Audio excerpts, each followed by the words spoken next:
পূর্বস্থলী ১ নম্বর ব্লকের শ্রীরামপুর গ্রাম পঞ্চায়েতের মধ্য শ্রীরামপুর ভবতারিণী রায় গার্লস বালিকা বিদ্যালয়ে একটি সচেতনতা শিবির অনুষ্ঠিত হলো। এই সচেতনতা শিবিরে সাইবার ক্রাইম এবং বাল্যবিবাহ, ট্রাফিক আইন অর্থাৎ রাস্তা কিভাবে পারাপার করবে সেই বিষয়েই ছাত্রীদের সচেতন করা হয়।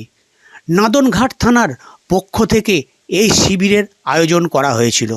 এই শিবিরে নাদনঘাট থানার আইসি বিশ্ববন্ধু চট্টরাজ বিভিন্ন বিষয়ে ছাত্রীদের সচেতন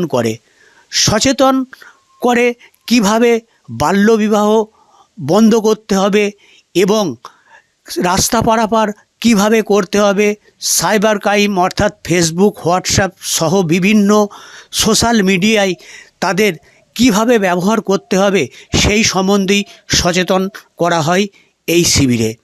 এই শিবিরে বিশ্ববন্ধু চট্টরাজ ছাড়াও উপস্থিত ছিলেন স্কুলের প্রধান শিক্ষিকা দেবস্মিতা ভান্ডারী সহ বিশিষ্ট ব্যক্তিরা।